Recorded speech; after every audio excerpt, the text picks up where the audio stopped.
We take the hassle out of searching, vetting, and scheduling private security guards for your unique needs. Just tell us what you need, when you need it, and we'll handle the rest. Guard Market security service partners are carefully screened and thoroughly vetted to meet the demanding needs of our diverse client base. Using advanced technology, we match you with the most qualified service provider based upon your specific needs and geographic requirements. For more information, you can visit our website at www.theguardmarket.com and call Andrew at 732-266-9344 with your service requests today. The Guard Market, security on demand.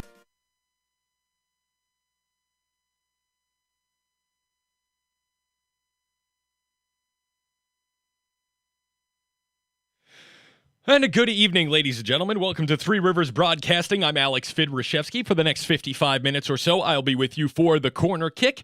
Flying solo here tonight. We've got quite a bit to talk about, so let's just jump right in. I put out on the Twitter a couple of minutes ago exactly what we would do and how we'd go about it, and want to go into it because it has been a wild just day alone. I mean, we do this show once a week. I could easily do an hour of soccer talk every day and not touch on all of the things that are going on. So who knows? Maybe a sponsorship grows here and we have more and more coming in and more people getting involved. Who knows? Maybe we are doing this an hour a day. But right now, 1 hour a week. And of course, remember, make sure you catch our other sports program here, the Three Rivers Broadcasting Pittsburgh Sports Report, every Wednesday with myself, Coach Andrew Kurzhowski, Jordan Yanniga, and Elijah Jackson, our new crew here at Three Rivers Broadcasting. So I want to jump in. Again, we're going to talk about the Euros first. The River Hounds with their win over Red Bull New York's 2 team, the reserves on Friday night. What's coming up ahead for the River Hounds here this weekend. And then if we get there, that's if we get there, we'll talk about what's going on with Barcelona's finances and just a couple other news and notes. Again, me alone with 2 topics, and we're talking about the Euros. Hour's going to go pretty quick. If we don't get to number 3, I'm sorry. We'll try to do our best. But today was it was an absolutely marvelous day. And there's things that we need to touch on from the weekend as well. But let's just start off with today, because today was a barn burner in and of itself in the Euros. How about the first game? You have, Spain and Croatia. What a blunder for Spain to go behind in the first half. Pedri, own goal from near the midline, near the halfway line. Unai Simon lets a back pass bobble past him. He doesn't have his foot, his head down, trying to trap the ball, jumps over him into the back of the net. They recover. They recover at halftime. Spain comes out. Sarabia, Azpilicueta, Ferran Torres, and all of a sudden now you got 3. The Spain looks like they're good, right? No, they're not. Of course, showing the all the grit and the guile and the toughness that took them to the last World Cup final. Here comes Croatia, not to be outdone on their own. Orsic in the 85th minute. And how about, if you watch the game, you knew it, and you could see it coming on the cross, the header from Mario Pasalic to send to extra time. They're in stoppage time. He gets this header, and you could see the build up to that goal. And as soon as the cross was hit, I had it on my phone because I was eating lunch at home at the time, and as soon as the cross was hit, I just blurted out, at the top of my lungs. Poor, better half's trying to get on a call for work upstairs, and I'm screaming, "It's in!" and of course, Pasalic scores to go into stoppage time, and then add extra time there. Morata, what a strike in the 100th minute, and then they close it out with another goal 3 minutes later. Luis Enrique, Spanish manager, says he's experienced many intense games in his career, and this was the best. Think about that, folks. A guy like Luis Enrique, who has played in hundreds of big matches, managed how many big matches throughout his 51 years on this planet, playing for both Real Madrid and Barcelona, managing Roma and managing Barcelona, and now the manager of the Spanish national team. Think of the games he's played whether it's in European competition or one of the 60-plus games he played for Spain, scoring in the 94 World Cup, scoring in the 98 World Cup. The things that he did, his managerial record also very good at Barcelona, 76% of his games he won. This guy's been involved in massive games his entire career. Says this was the best, one of the best ones he's ever been in. And as a fan, again, you couldn't ask for more drama. And they were struggling after that goal. They did. They put their heads down, and the rest of the first half, not necessarily the best. They came back and again did what they needed to do, and a great strike from Morata. And he had been at the center of attention throughout this. He's really been relied upon as Spain's big gun, and he's been largely inconsistent. And it got nasty last week, too. I think it's one thing for you look at American soccer fans, and here's the best way I can relate it to our take here in the United States when people are talking about walk-in Mikey or lazy Josie. Yeah, it's a shot at the player, and if he hears that, it's is it going to affect him? Maybe yes, maybe no. But it's not to the next level. And I've talked about it. JJ's talked about it. My dad, coaches talked about it when he's been on here. We've had other guests who were calling guests talk about it. And, when we say, walk-in Mikey, which Bradley is the national team going to get over the years? Is it going to be Zen Michael Bradley, or is it going to be the Hungary one that pushed over to Europe when he was a teenager? And there's a line you can draw, because when you say that, there's the reason you call him that. Here we are. We need to win a game against Trinidad. We need a draw. Excuse me. All you need is a draw against Trinidad. In the 89th minute, you're down, and Michael Bradley's walking to take a corner kick that you need a goal off of to try to get to the World Cup. Same thing, Josie Altidore. When Josie Altidore's on his game, he was for the national team in his day, he was the best guy we had up top. When Josie Altidore wasn't there mentally, Josie Altidore might as well not even being called into the squad. So you go into, lazy Josie, walk-in Mikey, whatever. Even at that, when you go over to Europe, you could say that about Morata, this or that. This got bad because now the supporters in Seville started going after his wife, started going after his kids. These are the Spanish supporters. It's not like it's like, the Slovaks were making fun of his family. No. These were the Spanish national team supporters who were threatening his wife, threatening his kids, and threatening to kill him. I mean, giving him, death threats before the game. Not okay. Not okay. Again, I think, in U.S. soccer and all around the world, people will criticize players. You're an athlete. You're open to criticism. When you're in the public sphere, you're open to criticism. You could be a political pundit. You could be, again, a soccer player. Whatever it is, you're going to go and you could face that. But there's a line, and that line was crossed last week by the Spanish fans. And I think the strike from Morata today should shut them all up. And I think that, Luis Enrique was right when he said there needs to be police action taken against those fans threatening his wife and his kids and telling her, saying that they're going to kill him. Because at the end of the day, it's just a stupid game. And we're there to be entertained. And even if you work in the sports media field, you're going to be critical. You're going to be critical. I've been critical of so many things in U.S. soccer. But you don't go there in your right mind. And that's that unfortunately, that is a happening that occurs often in places like South America, Central America, where a lot of these guys have to live in gated compounds or, flat out leave. And if they go back, it gets dangerous. And over a soccer game, that's not okay. You want to criticize him. You want to criticize and say, hey, Morata's on a cold streak. Morata's been inconsistent. Morata can't finish in front of goal. Morata has the talent, but he doesn't have it on the big stage. He's the guy who he could put him in against the weaker club teams in the league play, but he doesn't get the job done at the top level. There's a way to say that, but you don't go after the family, and you don't say stupid things like that. But he hit the goal today with confidence, and with the confidence that the Spanish national team needed, because it sunk Croatia, who had dug so deep to get hit like that again.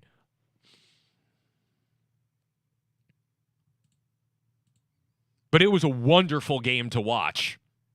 I enjoyed every second of it. And I said it last week, I am so thrilled that we finally have people back in the stands, and it's been too long coming. And again, I don't go into politics or medicine or anything on that on this show, but I am thankful, and it is overdue, that fans are back in the stands. And it's time to open the stands up completely. They had 60,000 in Budapest during these games.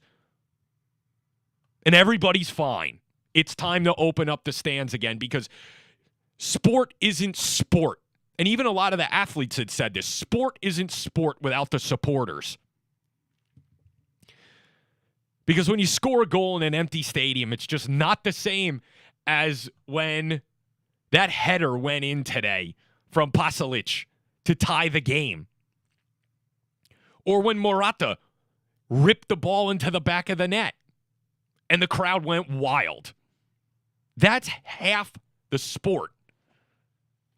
The supporters. And it's great to see them back in the stands. And that needs to stay. And it's time to open up the stands. And that's all I'm going to say about it, but that's my take. It's time to open up the stands. And how about the second game today? Because today in the Euros was a gift that just kept on giving. The Swiss coming away with a penalty kick victory over the French, who were probably, if not the favorites, in the top three, along with Italy and Belgium, to win this thing. They go down on 15 minutes. Seferovic scores the first of his two.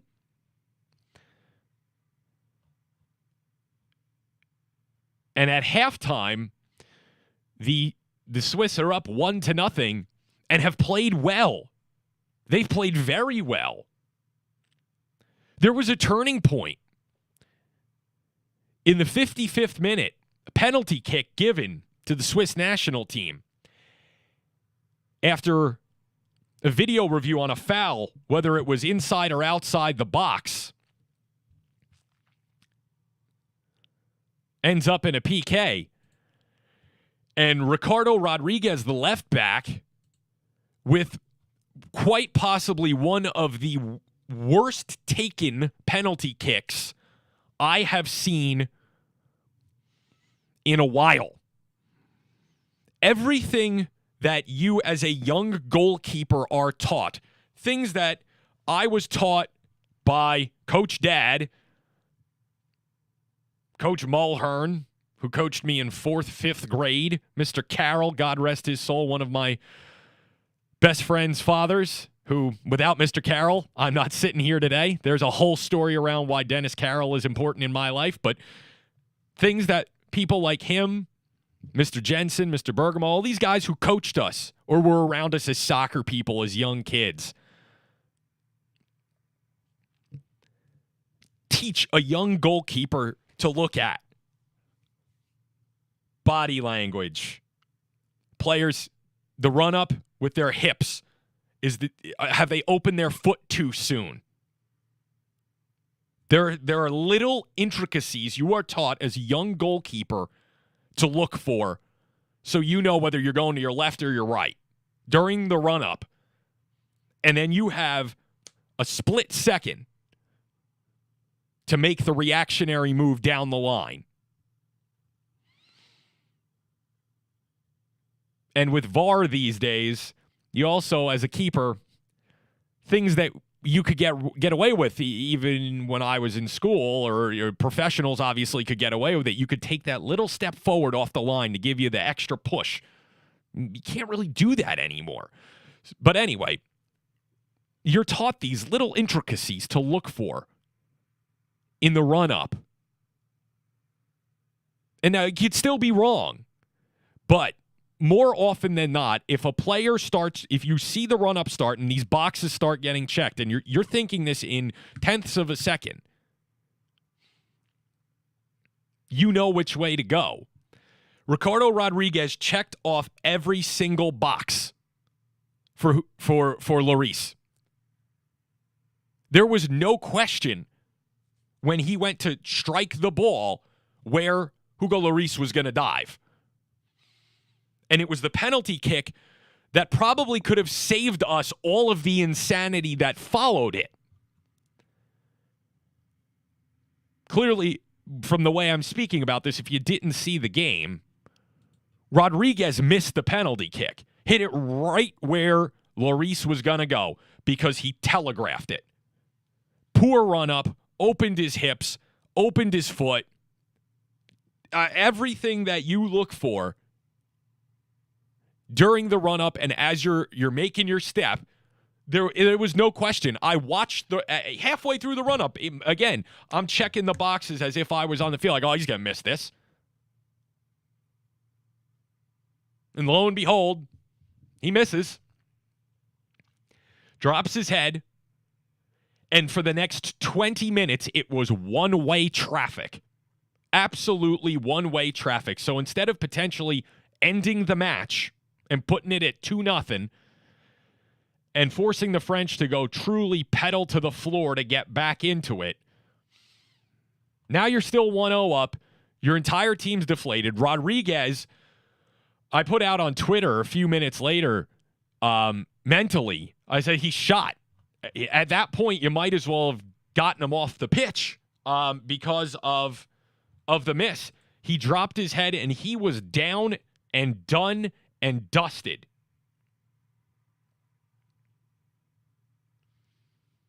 And there were challenges he went into. He picked up a yellow card 5 minutes later. And it really went sideways for the Swiss. Because not 2 minutes later, Karim Benzema, who's been persona non grata in the French national team for the better part of 5 years, in spite of still being a very consistent player who now at 33 is having some of his finest years at Real Madrid. 18, 19, 21 goals, 19, 20, 21 goals. This past season, 23 goals. 6 goals in the Champions League. He's had, as many strikers do.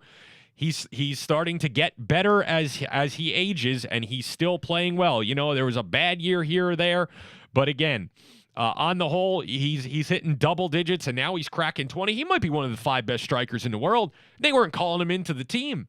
But anyway, in the course of 2 minutes, Benzema hits twice. Two goals, slashes right through the Swiss defense like cheese. Holes in the Swiss defense, Swiss cheese, taken apart, and it's 2-1. Benzema twice in 2 minutes. Could have had a third shortly thereafter. And now they're on their heels again. Pogba with a goal in the 75th minute, curling upper 90 past the goalkeeper. You had to think it was over. And after the way the Swiss had played for a 20-minute stretch from the missed penalty kick to Pogba's goal, there was no reason to believe that they would come back. None. Absolutely none. Zero reason to believe that they would come back. Even when Seferovic scored again in the 81st minute, I just didn't think, and I think most people just didn't think the Swiss had enough in them. But given the way this tournament has been played, shame on myself, every media personality that was saying, I just think it's going to be too little too late. Every friend, everybody who's a soccer person that was watching today to think there and say, it's too little too late, because in this European tournament, it's never too little too late.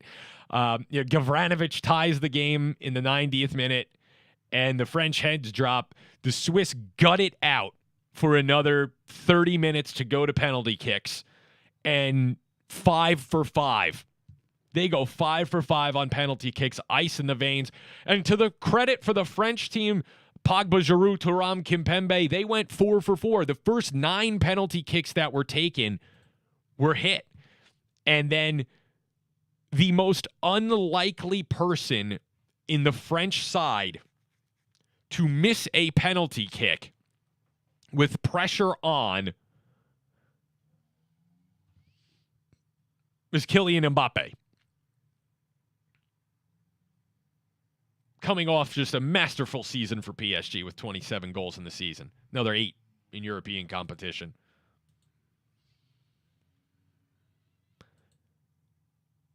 And Mbappe's penalty kick, well hit, maybe a little telegraphed, and Sommer was able to stop it. And I think Sommer himself actually hesitated to celebrate. I think in his mind, he probably figured, oh, are they going to go upstairs to see if I took a step off the line? He may have not. The match ended, and I immediately needed to kind of hop into the studio to see, to start doing this, because we were actually doing the polka show at the time, so I needed to just get moving. So I haven't yet looked at a replay of his penalty. I saw he missed it, had to run right, just ran right back in to wrap that up before we started the corner kick here. But Sommer waited, looked, it was like, oh, you guys are we going upstairs? No, we're not going upstairs. We won. So, again, it was high drama, unbelievable finish. I'm actually watching it right now, the replay. Just a great save, well hit from Mbappe. And Sommer was able to drag his left hand behind his body and get his arm up and knock it. And he even points to his team. I'm watching it right now, the replay. He steps up. He comes off the line a little bit, but I don't think it's before the ball was struck. Mbappe knows that. I think it's over. Sommer asks them to wait and go upstairs and see if they're going to do it. They don't, and then the celebration is on for the Swiss. 5 second-half goals. One of the great tournaments that we've seen in my entire life has been this Euro. There are World Cups that are great and World Cups that are a dud. There are Euros that are great. There are Euros that are not good. Most Gold Cups are bad. But there are Euros. There are knockout stages of Copa America, which are fantastic. This Euro, this delayed Euro 2020, is up there among any of them as the best tournament of my lifetime. And there have been a few good ones, but I think this one is up there among the best tournaments in my life, because there has been, again, just so much drama throughout the group stage. There has been, pulling at your heartstrings with the Danes, with, what happened to Christian Eriksen. And his career, I think, safe to say, is probably over after having, suffering cardiac arrest on the opening match, and they've now, the Danes just powered through and put Wales to the sword the other day. Absolutely put Wales to the sword on Saturday, 4-0, in a dominating performance to move into the quarterfinals. Italy. They had a game with Austria on Saturday, needed extra time to get the job done, but they did. Huge quarterfinal matchup in Munich on July the 2nd, coming up on Friday, between Belgium and Italy, two of the powerhouses, two of the favorites.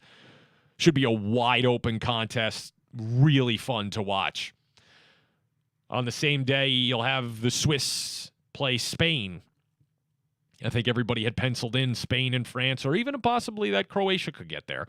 But Spain and France would have been another juicy matchup everybody would have wanted. But the Swiss will be game. And Spain, they've gotten there, but they've shown a few chinks in the armor. 0-0 with Sweden, 1-1 with Poland. The Slovaks imploded on the last day after that own goal by Dubravka. And went 5 for Spain.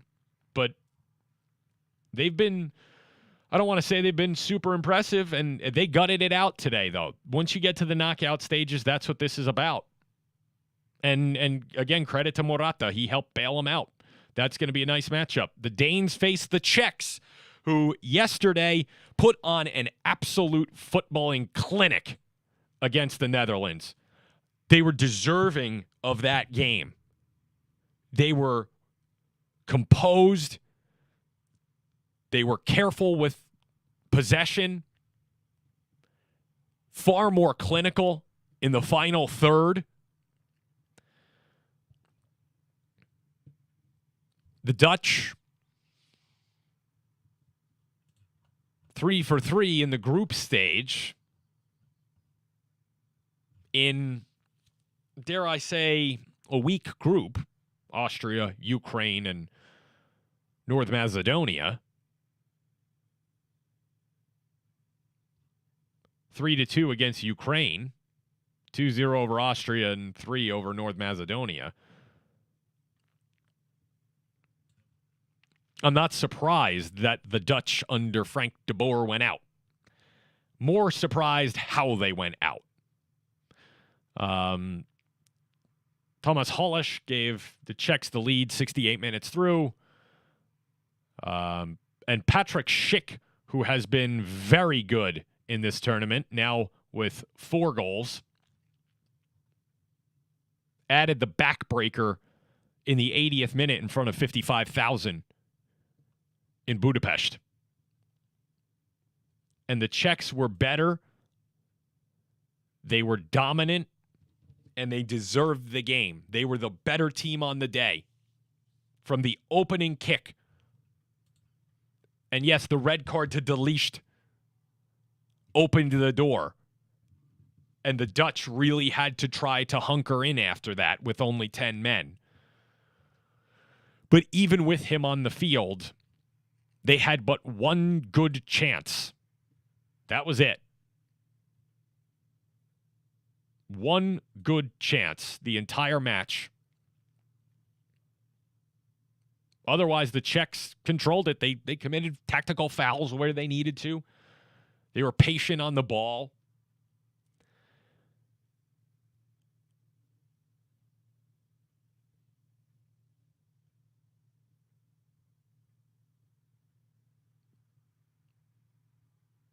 And I think the Dutch were probably the most entertaining in the group stage with De Boer's 3-4-1-2 formation. The Czechs flip it on its head. Probably the most structured in the tournament. It's not pretty. It's very, very base level, very basic. It's about, they played this game based on the collective rather than relying on Schick to get creative.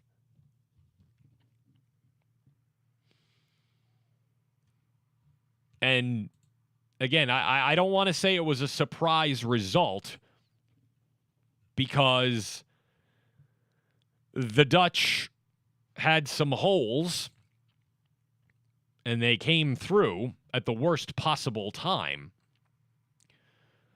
But the Czechs were just better. And everything I said is why. Tomorrow, there's another big one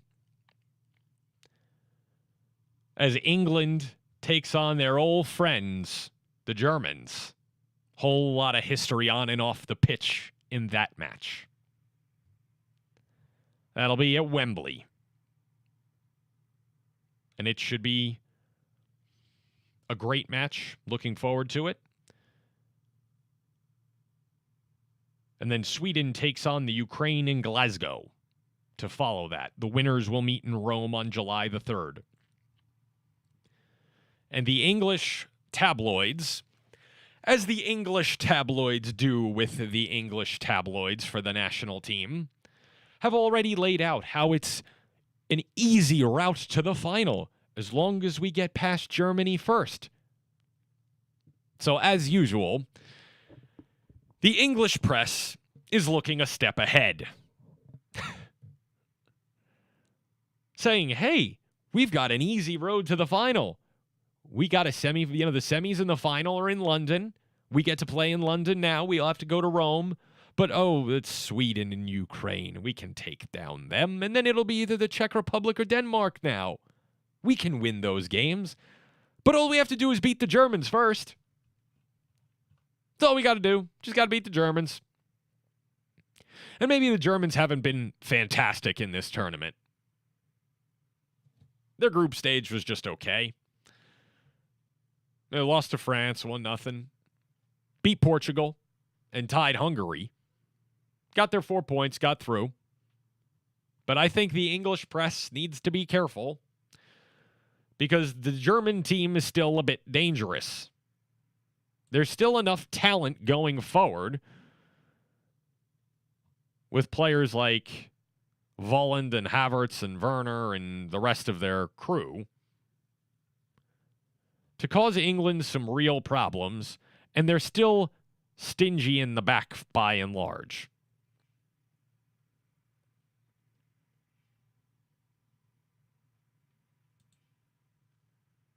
So it'll certainly be one to watch tomorrow.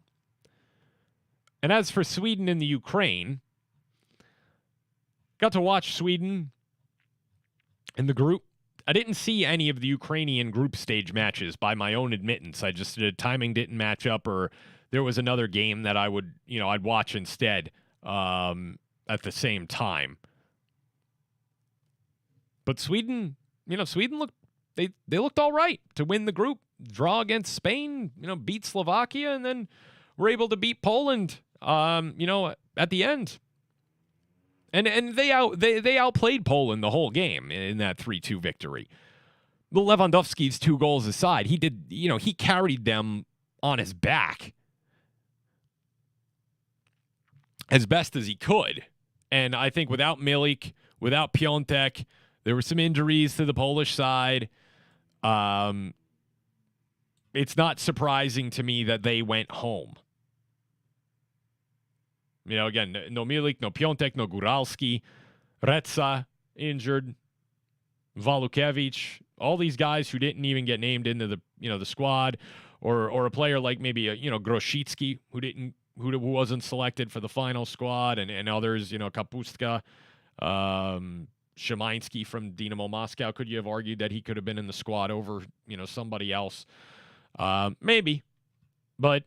Lewandowski aside, and again, I know there were a couple of injuries. The Polish team just didn't have it.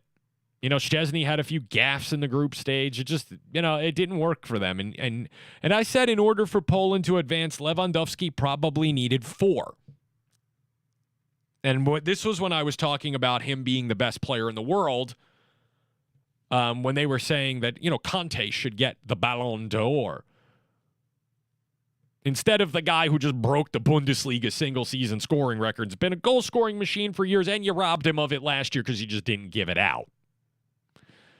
But I said Lewandowski probably needed 4, and he only got 3. 2 against Sweden, 1 against Spain. They needed the 4th goal from Lewandowski, and it was probably in the Spain match that it had to happen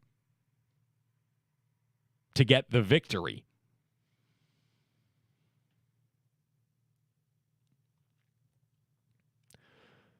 So Sweden looked pretty good. I can't speak to the Ukraine, but Sweden outworked the Poles, that's for sure, and they won the group.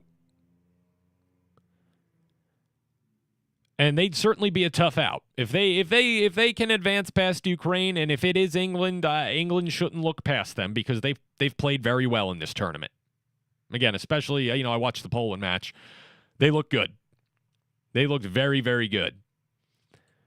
We're going to take a quick pause for the cause here, and then we're going to come back, and we're going to talk about the Pittsburgh River Hounds. We were down there on Friday night as they beat the Red Bull New York reserve team. Essentially, at this point, it's the academy team 2-1 at Highmark Stadium. And we'll get into that in just about 90 seconds. So hang loose right here on the Corner Kick on Three Rivers Broadcasting. Carnegie Ironworks is Pittsburgh's go-to for artistic, unique, and decorative steel and iron designs. We provide custom fencing, interior and exterior railings, outdoor fire pits, window coverings, and much more.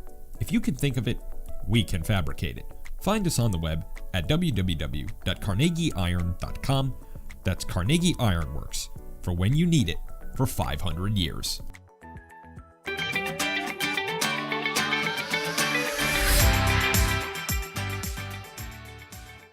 Are you an athlete looking to take your game and performance to the next level? Gym Rat Performance Training is where Pittsburgh's elite competitors go to train. We specialize in personal training, strength, speed, and agility training, sports-specific training, and we offer the best basketball player development in the City of Champions. If you are ready to transform your body, expand your mind, and reach your potential, it's time to join the Rat Pack at gymratpt.com. That's GYMRATPT.com. Gym Rat Performance Training, punishing Pittsburgh since 2016 because rats don't rest.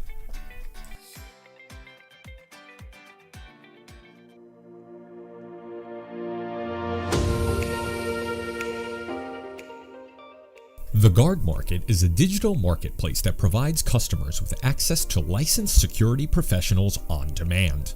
Let's face it, you have a lot to do running your business, and security, well, that's our business. We take the hassle out of searching, vetting, and scheduling private security guards for your unique needs. Just tell us what you need, when you need it, and we'll handle the rest. Guard Market security service partners are carefully screened and thoroughly vetted to meet the demanding needs of our diverse client base. Using advanced technology, we match you with the most qualified service provider based upon your specific needs and geographic requirements. For more information, you can visit our website at www.theguardmarket.com and call Andrew at 732-266-9344 with your service requests today. The Guard Market, security on demand. All right, welcome back here to the Corner Kick. Alex Fidrishevsky with you. We'll be with you for another 15 minutes tonight to talk about now the Pittsburgh River Hounds. That's right, we've got a hometown professional soccer team. We were down there on Friday. Want to give a big shout out to Zach Kaminsky and the folks from the Pittsburgh River Hounds for helping us out and getting us set up there so we could bring some of our equipment and get some videos. If you follow us on the Twitter and the Instagram, you could see the work that we did down there on Friday night. Jordan did a great job. We got her on a couple of videos. She did very, very well. And the River Hounds ran their win streak to 3 games. First home win of the season, 2-1, again over Red Bull New York 2, their reserve team, kind of the academy. Red Bull likes to use these young kids. It's something they do. I'm from New Jersey. I've been a Red Bull season ticket holder with the MLS team for many, many years. This is kind of the way they do things with Red Bull as an organization. They bring these young kids in and they just kind of cut their teeth and try to bring as many of them into the senior side as possible and then push them over to Europe. They have a whole network across, the world, and this is what they do. It's the idea to get them to Salzburg and then to Leipzig, or directly to Leipzig in the case of some of the Red Bull players from New York. That's what they've done. And their second team here, this Red Bulls 2 that plays in the USL, is comprised of many of the top young soccer players from New York. The goalkeeper in that match was Luca Lewis. He's just 20. So there's a lot that they do in New York with this team right now that's a little bit different. So when people look and say, oh, well, they're in 7th place and their goal differential's -11 and they've lost how many games in a row, it's serving a different purpose. And if you were at the match, you can see these kids can play. So they played very well. They were very game against the River Hounds, but Todd Wharton and Albert Dikwa scored to get them the win. An own goal in the 26th minute, a little bit of a gaffe there. But again, it was a good performance from the River Hounds. Todd Wharton, I thought his goal was really nice. He hit that very, very well. Great patience from Kennardo Forbes to create the opportunity. And if I had to pick a man of the match, it would have been Kennardo Forbes for me. He was an absolute boss in the middle of the park for the Pittsburgh River Hounds, did a great job. And, again, he set up that goal from Todd Wharton in the 14th minute. And just he played very, very well in the middle of the park. Vitiello's little gaffe that led to the goal, in the 26th minute. I think it was credited to another player on the River Hounds, I think to Wheat.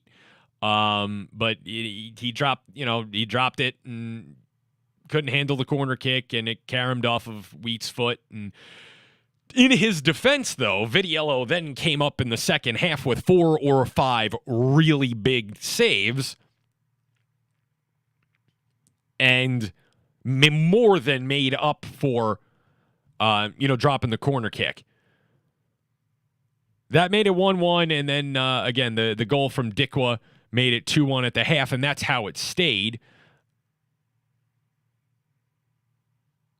Williams had the best chance in the second half, probably, for them.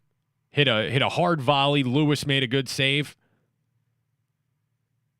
And then at the end, within the last 10 minutes, Anthony Velarde, who had come off the bench, took a shot, and from the left side of the box, Lewis went all out, came up with a stop there, but that's how it stayed at the end.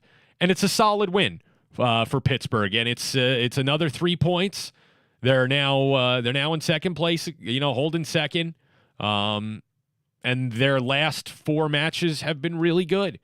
The draw with Miami at home was great, and then to go on the road and take 6 points, Indy 11 away, and then that huge win over Tampa, who's in first, 2-1 down there, and then to come back and now you beat Red Bull. That's 3 wins in a row, 9 points from 9.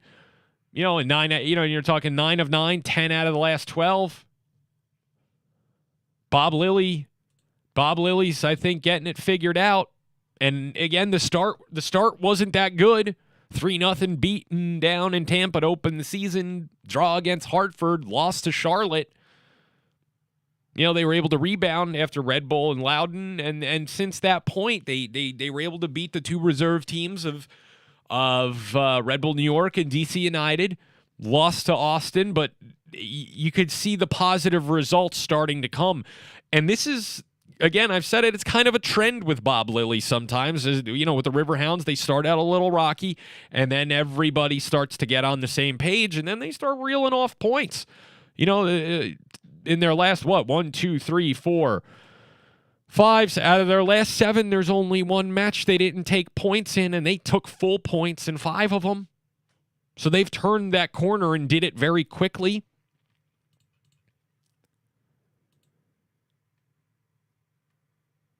And they've got another great opportunity to go and grab more points on the road.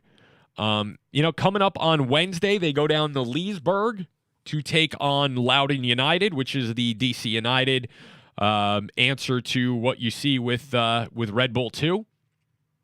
A lot of their younger players go down there and play. Guys out of the academy, 18, 19, 20 years old. Some of the players they brought out of college end up down there. But they've got some players down there that they're trying to, I think, bleed and see if they can get them to the pro level. They've lost now, they're 5 on the trot for Loudoun United, including a loss to the River Hounds, Charleston Battery, Tampa, Hartford, and the Battery again.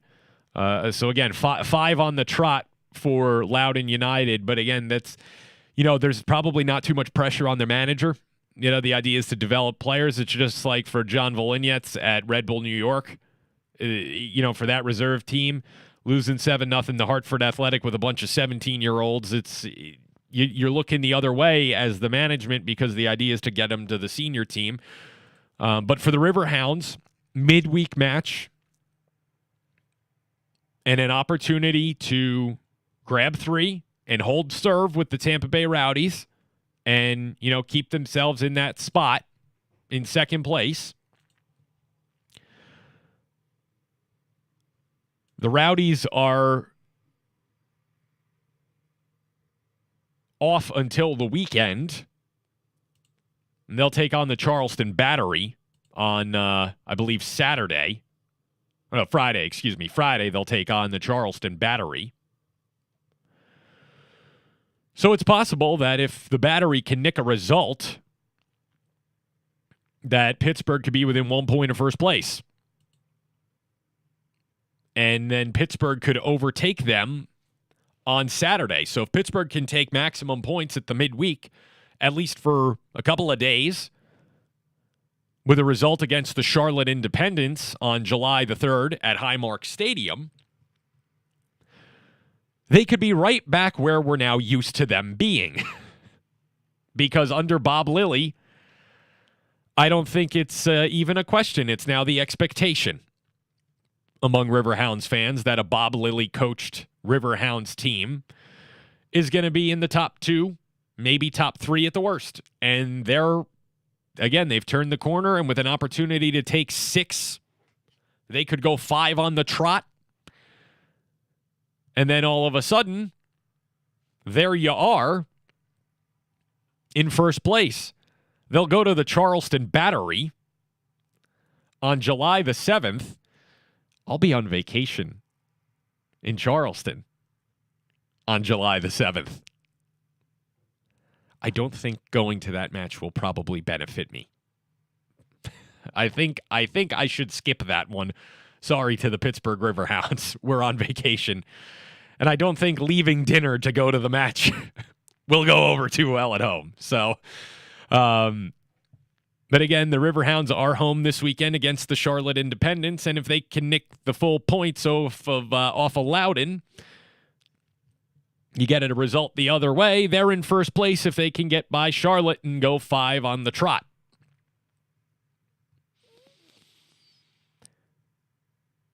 It's a favorable month of July, and June's been very good to the River Hounds. July is very favorable because you end June the 30th. You got on Wednesday, it's Loudon, Charlotte Independence home, a manageable away game to the Charleston Battery. And then you reverse it again. They'll be home to Loudon United and away to the Red Bull Reserves. And then finish July with a home game against Hartford. So as you can see, July shapes up to be a month where the River Hounds, with some positive results, and now it's you might be calling a tall order here to say, can you take 2, 4, can you take 5 wins out of 6 on top of 3 in a row and 5 out of 7 and really blow this thing open? Now I think, more realistically, can you get positive results? I think, can you go to Loudon and get a win against the last place side? Emotionally, they're going to have to show up high. Will there be a little squad rotation? I would love to have had that conversation with Bob Lilly just to pick just a little bit. Hey, what do you think? We're going to see some squad rotation on Wednesday? It's possible. With Charlotte coming in on the weekend, that could be a very important match, but especially with Charlotte sitting on 15 points right behind the River Hounds. But on paper, can they beat Loudon twice? Can they beat Red Bull? Can they take the home game? Can they take one of the 2 home games? Whether it's Charlotte or Hartford. If they take both of them, that's even better. But can they take 4 points from those 2 home games and then clean up the other 3? And if you don't get the result in Charleston, you don't get the result in Charleston. But the schedule in July puts the Pittsburgh River Hounds in a position to really assert themselves at the top of the table. And if they can find a way to start clipping these off, 3 points, 3 points, 3 points, 3 points, if they can get that, then they've blown it open. Because Tampa would then have to really work it to hold serve. And Tampa's got a little less favorable run through July because they'll have to play, they have Charleston, and then there's 2 games with Miami, who are pretty decent. They're in the middle of the pack, but they're pretty decent, and a game with Hartford. So for Pittsburgh, can they take advantage right now and take those points off of Loudoun twice, and now and then twice off of Red Bull? Because that's 12. Can you take 12 points? If you take those 12, you're in good position. And then whatever happens in the other matches, can you grab 3 to 4 points somewhere there because 2 of them are at home. If you grab 5, that's even better. 6 or more, and you've done the job to a very high level. But again, they looked really good. They were pretty comfortable out there against Red Bull, and even the game before that against Tampa Bay, in that 2-1 win, they asserted themselves. They came out a little timid in that first game of the season and paid for it. They took it to Tampa the second time around down there, and they got the result and took the points on the road for their first win there. I should be on the match against Loudoun. And then hopefully we'll have a big crowd down there on the weekend. Try to see if we could get down there and provide some more coverage. Again, we had a wonderful time down there last week as some guests of the River Hounds, and they let us, we went and they were very helpful to help us get some of our equipment in there just to shoot some videos and edit some things on site. Hopefully we'll be able to get down there and provide some more coverage on Saturday night. And I think we should also mention that Canardo Forbes is on pace to, in this season, pass Kevin Kerr for most assists in club history. That should happen. Again, that should happen this season, possibly within the next couple of weeks. Because he only needs 1. He tied it on Wharton's goal. So 1 more will put him in the record books. And it'll be a very deserving one. And he's been a very good servant now for a couple of seasons for the Pittsburgh River Hounds. Came over with Bob Lilly in 2018.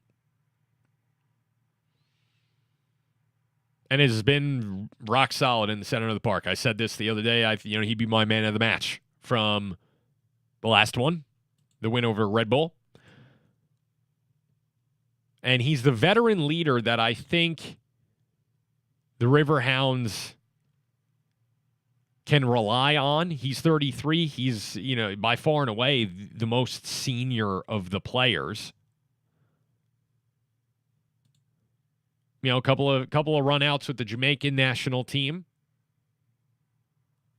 When he was younger. That was some time ago, but he's quality. And for the USL, he's been a very solid USL midfielder.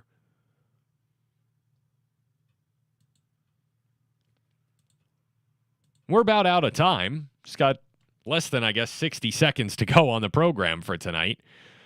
So again, the River Hounds will be traveling to Loudoun for a winnable match on Wednesday. Make sure you check it out to see if there will be any, again, squad rotation. I'd be interested to see if Bob Lilly tinkers a little bit, considering they've got another match at home on the weekend, just a couple of days later on the 3rd, on Saturday, with the Charlotte Independents. Wednesday's match will be on ESPN Plus, and then the home match on Saturday against the Charlotte Independents, which kicks off at 7. That'll be on 22. That'll be on the Point. So you can watch that on television. But hey, why not go down to the stadium? That's even better. especially around the 4th of July. There's always all kind of great events going on down in the city and right around the stadium around the 4th of July. So, again, make sure you head on down. That'll be a great matchup coming this weekend. The Charlotte Independents coming to town. And they could, again, the River Hounds could be riding high 4 on the trot if they get the job done against Loudoun United. So that'll do it for the corner kick for today. We didn't get to the whole Barcelona thing. They've got some financial perils that they are in, and again, we didn't really get to it, but we don't have time for it. So I'd like to thank everybody tuning in. We're going to have Street Corner Doo-Wop with Steve Fox coming your way in just a few minutes, and God bless. Have a great week. Remember, we've got lots of great specialty programming. Go to our website for all that information, www.3riversbroadcasting.com. Specialty program tomorrow, 6 o'clock. It's No Filter with Matt Simmons, our next sports program Wednesday night. The Pittsburgh Sports Report coming your way at 7 o'clock. And that'll be myself, Coach Krzyzewski, Jordan, and Elijah. So God bless, and ciao for now.